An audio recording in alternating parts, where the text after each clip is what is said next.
प्रिय B final Hindi साहित्य के विद्यार्थियों, जैसा कि आपका फर्स्ट पेपर हो ही चुका है, अब सेकंड पेपर के को लेकर आपको बड़ी चिंता हो रही है। तो उसके लिए मैंने सबसे पहले आपके जो छोटे 10 अति लघुरात्मक प्रश्न आते हैं उनके लिए बड़ी दिक्कत है कि वो प्रश्न बड़ा सिलेबस है और सिलेबस में से कहीं से भी आ सकते हैं, लेकिन मैंने आपके लिए मोस्टली 25 प्रश्न निकाले हैं। प्रत्येक यूनिट से 5-5 प्रश्न आपके लिए निकाले हैं। बहुत ही बेहद शानदार प्रश्न, एक बार इनको जरूर पढ़ लें क्योंकि मुझे लगता है कि आने वाले 10 के 10 प्रश्न इसी में से आ जाएंगे। तो आइए वीडियो को स्टार्ट करते हैं अपन। अति लघुत्रात्मक प्रश्न, प्रश्न नंबर 1, शब्दार्थों सहितम काव्यम, काव्य लक्षण की निम्न परिभाषा किस संस्कृत आचार्य ने दी। ठीक है, ये परिभाषाएं हैं काव्य लक्षण की, तो आपको सीधे सीधे याद करनी पड़ी होगी। यह परिभाषा आचार्य भामा की। उसके बाद बहुत ही ज्यादा मोस्ट, मुझे लगता है कि पेपर में छप जाए, रमणीय अर्थ है प्रतिपादक शब्द है काव्यम, काव्य लक्षण की प्रस्तुत परिभाषा किस आचार्य ने प्रस्तुत की। तो बहुत ही शानदार उत्तर लिखना आपको, आचार्य पंडित जगन्नाथ दास रत्नाकर। उसके बाद आते हैं तीसरे प्रश्न पर। तीसरा प्रश्न है, आचार्य मम्मट ने काव्य प्रयोजन कितने स्वीकार किए।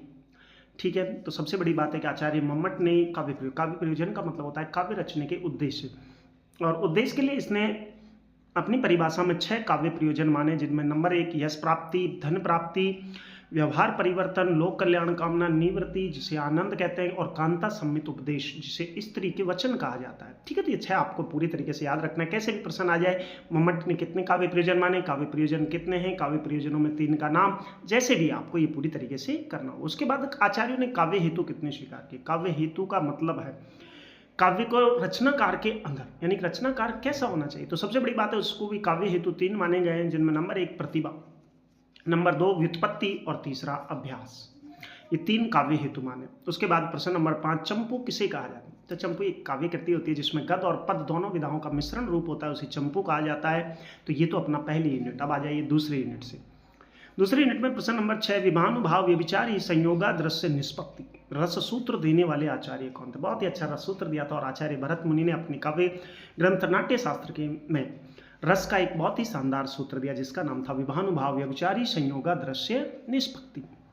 उसके बाद प्रश्न नंबर 7, जुगुप्सा किस रस का स्थायी भाव है। आपको ये बहुत ही ज्यादा इंपॉर्टेंट है। 11 के 11 रसों के क्या याद होने चाहिए, स्थायी भाव। निश्चित है यहाँ से एक प्रश्न आएगा, तो मैंने आपको 11 लिखे, तो 11 वर्तमान में स्थायी क्या माने गए हैं, रस माने गए, तो उनके उतने ही क्या है, स्थायी भाव।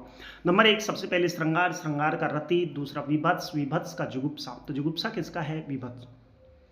तीसरा वीर रस, उत्साह, हास्य रस, हास, अद्भुत रस, विस्मय, भयानक रस, भय, रौद्र रस, क्रोध, करुण रस, शोक, शांत रस, निर्वेद, भक्ति रस, ईश्वर विषय प्रेम, और वात्सल्य रस, वत्सलता। तो ये आपको 11 के 11 याद करने चाहिए।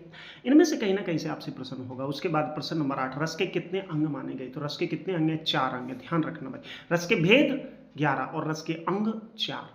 नंबर 1 स्थायी भाव, विभाव, अनुभाव और संचारी भाव। उसके बाद आते हैं प्रश्न नंबर 9, संचारी भाव की कुल संख्या। बहुत ही अच्छा प्रश्न है, हो सकता है ये भी हूबहू छपे। तो संचारी भाव की कुल संख्या 33 है, लेकिन आचार्य देव ने छल नामक संचारी भाव को जोड़कर इनकी संख्या 34 बताई, लेकिन आपको सिर्फ 33 संचारी भाव याद रखने। उसके बाद वियोग श्रृंगार रस का एक उदाहरण, तो कोई भी वियोग श्रृंगार का एक उदाहरण, जैसे कि मैं आपको बिहारी का ले रहा हूँ।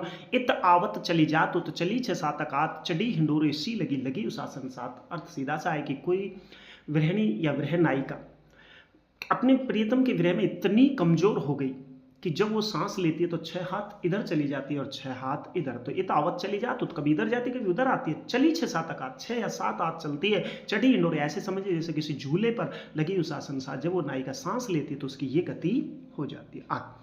प्रश्न नंबर 11, कोई 3 शब्द अलंकार। ध्यान रखना, शब्द अलंकार, आपने ये नहीं कि अलंकार रट रखे उनमें से कुछ भी लिख दे। ध्यान रखना शब्द कौन कौन से हैं जिनमें शब्द में चमत्कार हो।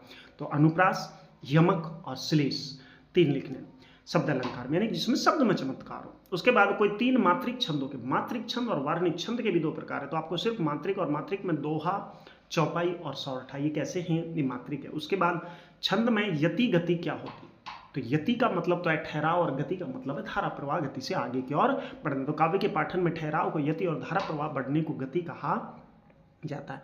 उपमा अलंकार के कितने अंग हैं। तो उपमा अलंकार लगभग कितने अंगों से मिलकर बनता है। तो उपमा अलंकार के 4 अंग हैं। उपमेय, एक उपमेय होता है, एक उपमान होता है, ठीक है।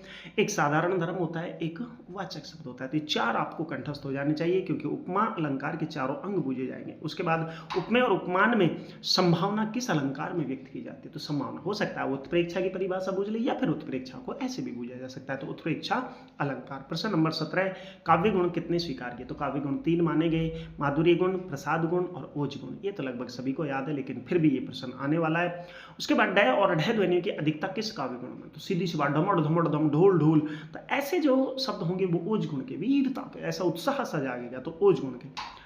जब काव्य अनायास ग्रामीण शब्दों का प्रयोग हो जाए, वहां कौन सा काव्य दोष होता है? तो वहां ग्रामत्व दोष होता है। जैसे लिखते लिखते कवि लिख देते हैं, जैसे मूंड पे मुकुट धरियो सोहत गोपाल। अब मूंड शब्द कैसा है? आंचलिक शब्द। तो आंचलिक शब्द जहां पर आ जाए, ग्रामीण शब्द जहां पर आ जाए, वहां ग्रामत्व दोष। अश्लीलत्व दोष का काव्य में प्रयोग होने पर कौन सा काव्य दोष होता है? तो अश्लीलत्व दोष होता है। उसमें कोई ज्यादा आपको घूमने की आवश्यकता नहीं। अब आते हैं लास्ट यूनिट और अंतिम यूनिट, अपनी गद्य यूनिट है, जिसमें ऐतिहासिक नाटककार कौन थे, उनके 4 ऐतिहासिक नाटकों के नाम लिखिए। तो ऐतिहासिक नाटककार, बहुत ही अच्छे नाटककार कौन थे? जयशंकर प्रसाद। और जयशंकर प्रसाद के 4 नाटकों के नाम, जिनमें अजात शत्रु, चंद्रगुप्त, ध्रुव स्वामिनी, जन्मेजय का नाग्य। प्रश्न नंबर 22, उपन्यास सम्राट किसे कहा गया है? उनके 4 उपन्यास। तो उपन्यास सम्राट मुंशी प्रेमचंद जी को शरत चंद्र चट्टोपाध्याय जी ने कहा है, और इनके 4 उपन्यास है सेवा सदन, निर्मला, रंगभूमि, गोदान। उसके बाद प्रश्न नंबर 23, हिंदी के मनोविश्लेषणवादी कहानीकारों के नाम। तो मनोविश्लेषणवादी कहानीकार कितने थे? 3 थे, जिनमें थे अज्ञेय, चैनेन्द्र कुमार, और तीसरे थे इलाचंद्र जोशी। तो ये 3 क्या थे? मनोविश्लेषणवादी कहानीकार थे। तो ये भी आपको याद रखने हैं। उसके बाद महादेवी वर्मा के 4 संस्मरण संग्रहों के नाम लिखने हैं। तो महादेवी वर्मा ने अपने जीवन में बहुत सारे संस्मरण रचे, लेकिन उन्हें 4 भागों में संग्रहित किया, जिसमें नंबर 1 अतीत के चलचित्र, नंबर 2 पथ के साथी, नंबर 3 श्रृंखला की कड़ियाँ, और नंबर 4 मेरा परिवार। अंतिम प्रश्न, हरिवंश राय बच्चन की आत्मकथा कितने भागों में विभाजित है? बतलाइए। बहुत ही ज़्यादा मोस्ट प्रश्न है, हो सकता है ये भी आ जाए। तो इनकी आत्मकथा को 4 भागों में, और 4 भागों में कौन कौन से? क्या भूलूं क्या याद करूं, दसम द्वार से सोपान तक, नीड का निर्माण फिर, और बसेरे से दूर।